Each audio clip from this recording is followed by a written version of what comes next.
Stay tuned as I interview Ms. Iyanla Vanzant. I had the awesome opportunity of attending her Awakenings Conference held at the Grand Resort in the Bahamas. Some of you may know her as an author, a motivational speaker, and a TV host. Ms. Iyanla Vanzant was a child who herself was separated from her biological parents and passed around amongst family members. She will share with us some of the challenges she faced as a child. And now, as a grandparent, parenting her own grandchildren, she will share some of the challenges faced as an adult, being the village that raises a child.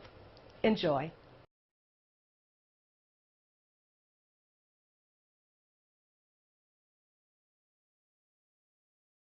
Hi, this is Ms. Evelyn, and welcome to another segment of Visions for a Child's Heart. I'm so excited. I'm here in the Grand Bahamas at our Lucaya Resort, and I'm with none other than the beautiful Ms. Iyanla Vanzant. And talk about God manifesting himself. When you have a vision and you purpose it and you just show up, he makes it possible. So after a long weekend and very giving of herself, she's agreed to do this brief interview. And so for those of you who don't know, welcome, Ms. Iyanla Vanzant. Thank you. I'm so glad and nice just appreciate your just taking the time. And Visions for a Child's Heart is a program that I do to encourage young people who either have been separated from their biological parents, have gone through the foster care system, as well as the adults and grandparents who are caregiving for young people who have had some issues and they're not sure. And I just finished writing my first book called It's Hard Work, Being the Village That Raises a Child. And I know that from your life, there have been two aspects of it. I remember reading in your biography that there was some time in your life when you were separated from your biological parents. And I also know that you've done some parenting of your own grandson. So I'm wondering, what would you say to the young people who feel like their lives have no purpose? And what would you say to the adults who are feeling like this is not even worth the time and effort? Well, I think those are two separate things. Well, let me speak to it this way. I lost my biological mother when I was 2, and my father wasn't emotionally or, I guess, physically available to raise us. So his mother raised us for a certain, my brother and I, for a certain amount of time, and then we went back to my father. And then we left him and we went back to my aunt. So I've been raised in the village. The village really did raise me. And what I would say to young people who find themselves in that experience, that your biological parents are meant to bring you onto the planet. They may not be the ones who take you through life. And it's really okay. You know, parents are not just the people that purposed our birth. Parents are the people that love us, that support us, that guide us. You know, my father was my parent, but he really was never a father to me. My uncle was a father. My mother was really my mother, but she didn't live long enough to really mother me. She passed when I was 2. And so my cousin and my aunt and my sister all mothered me. And now in my you know, elder years, I recognize the purpose of that. So I would say that to the young people, if there's somebody loving you, supporting you, encouraging you for this time, everything is for a season. Everything is for a season. And we need to just be present in this season. And that has nothing to do with their purpose and their value here on earth. Absolutely not. I think being raised for me in the village, by by multiple members of the village, is exactly what gave me my purpose. I don't know, had my mother lived, had my father stayed in my life, would I have had some of the experiences that have made me who I am today. I don't know. Maybe, maybe not, perhaps, could be. Who knows? But I do know that there are no mistakes, that we always end up exactly where we need to end up. And I found my purpose through the adversity of my family. And it allowed you to have even a greater impact those who are seeking themselves because you have a deeper understanding than many do. And I love the comment that you made during your message this morning about our biological parents lend God their bodies to get us here. Then their purpose is really done. They get to choose whether they carry us through. You know, once we get here, because after we get here, we're really in God's care. Not the people's care. And that's why parents who give their children up for adoption, or who leave their children, or parents who give to the grandparents, they recognize that their purpose is complete. I was to get you here, I got you here. Now you hitch a ride. And so, it's really okay. Right. And what would you say to those of us, the villagers, who didn't biologically bring the children here, but we still have a charge, we still have a responsibility? And a lot of times people say, you know, well, that's not my kid, or that's their child. But in my statement is, they're all our children. Well, you know, Jesus said that what you do to the least of them, you do unto me. And I think in many cases our children are the least among us, because they are, you know, helpless in many ways, they are dependent in many ways, and particularly the little ones. I'm talking about from birth to 9, 10, 11. This is the least of us. So if we can't provide for the least of us among us, not only are we not following the instructions that Christ has given us, but we're also really not honoring who we are. That's number one. Number two, looking at the same looking at Scripture in the same way, it says, blessed are the children, for theirs is the kingdom of heaven. So if you have to take in a child that's not yours, or provide care for a child that you didn't birth necessarily, and that child is blessed, because blessed are the children, for they shall inherit the kingdom. Don't you think that you're going to get some of the blessing? Well, I would hope so. You know? Definitely, definitely. And it's not always in the way that we expect it. Right. Yes. But I also say everybody has choice. Everybody has a choice. I am raising 2 of my grandchildren because I choose to. I don't feel obligated. I don't feel it's my responsibility. I feel that it is a choice that I make from a place of love and compassion. I'm not obligated in any way, but I wouldn't have it any other way. Because as a grandmother and as the matriarch of my lineage, I want to make sure that my grandchildren are provided for and safe and protected, and I can do that.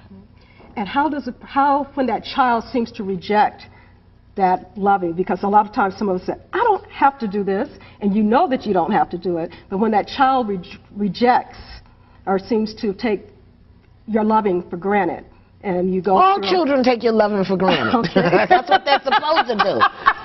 Children are supposed to take your loving for granted. Break your heart, waste your money, break your TV, ruin the china, tear up the sofa. You know, they're supposed to. I thought that's what they were supposed to do. And what should we do? What should we do? We love them. We love them through it. That's what you did. That's what I did. I took my caregivers' loving for granted. You know, I didn't see the sacrifices that they were making. I didn't understand why they did the things they did the way they did, and I didn't like it, and you know, I wasn't with my natural parents.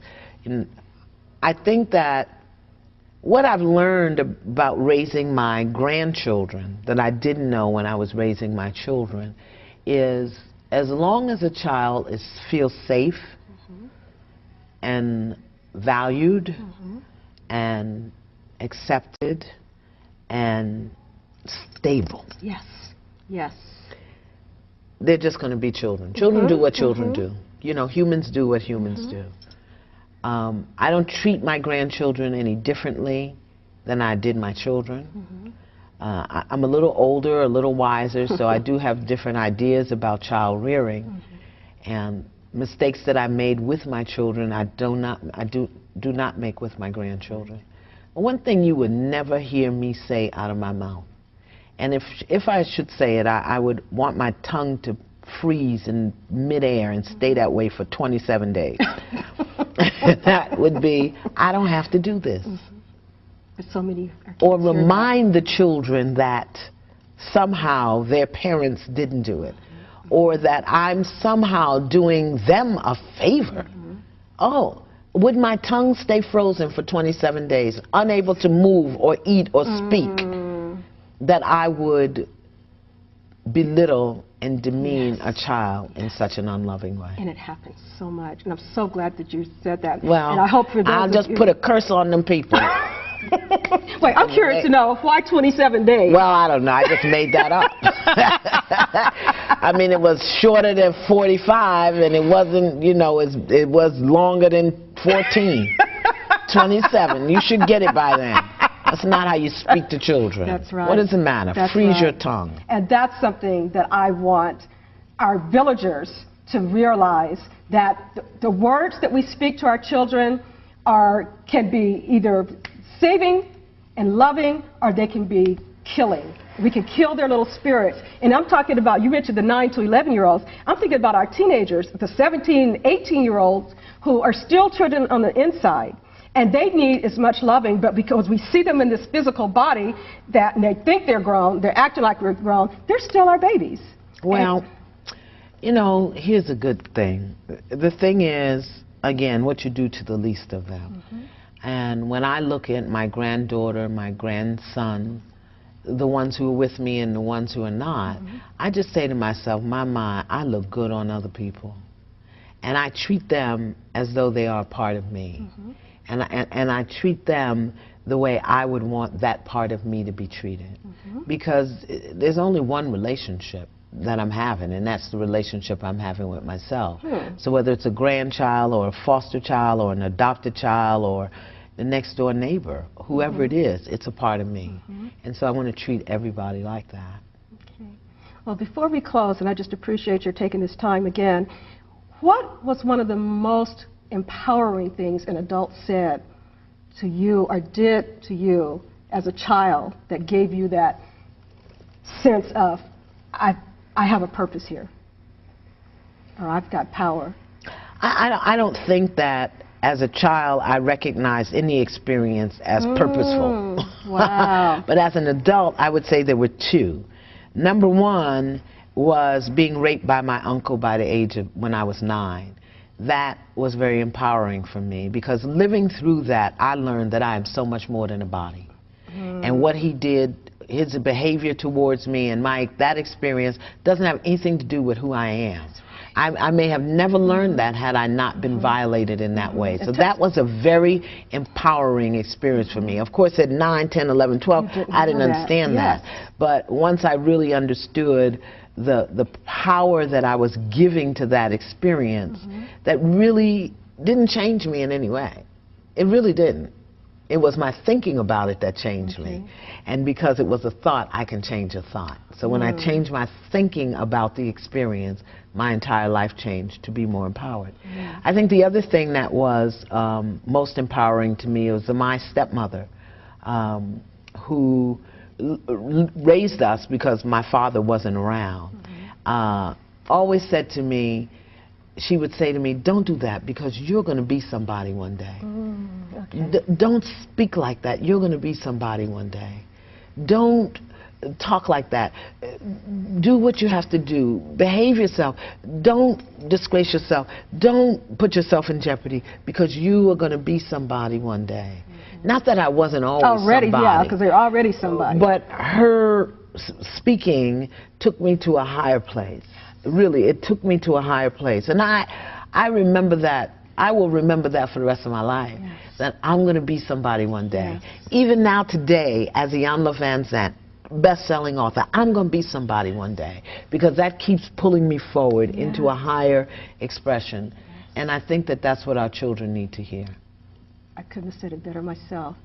Thank you so much. Well, you could have, but you didn't. I didn't have to. I didn't have to.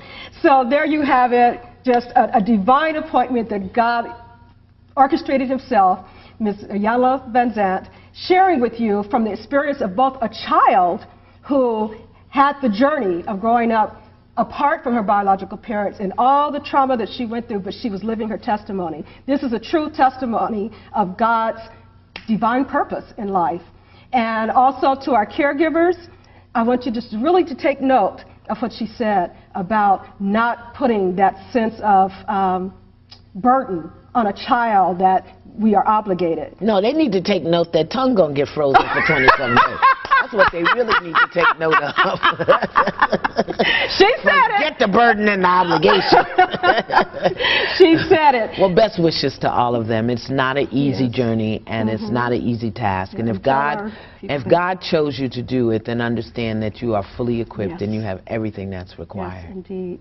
And I'm hoping that one day you'll be able to come to California and work with our foster youth and our caregivers to do some of the things that you've done here in this workshop about, in your latest book, Tapping the Power Within. So I just want to thank you for all of the inspiration you've given me through the years, and just reading your books, my soul just opened up. Yesterday I cried. In the meantime, it's just been a blessing, and I'm truly honored to be sitting here in your presence today. Thank you. God bless you. Thank you for the work that you do. Thank you. Thank you. Bye-bye.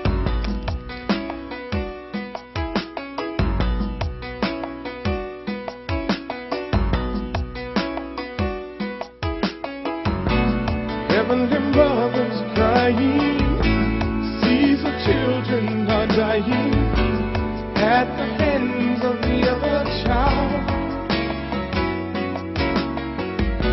I know her heart is breaking, feel the earth is shaking, but rivers flow from the tears she cries. She cries, she cries, see Rachel's weeping for her children. Someone's got to save them, save the children. And if you say that love the answer, why don't we begin? Or will we just end?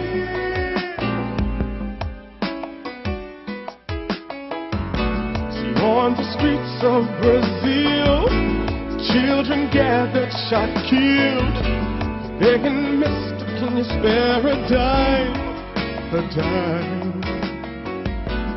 System B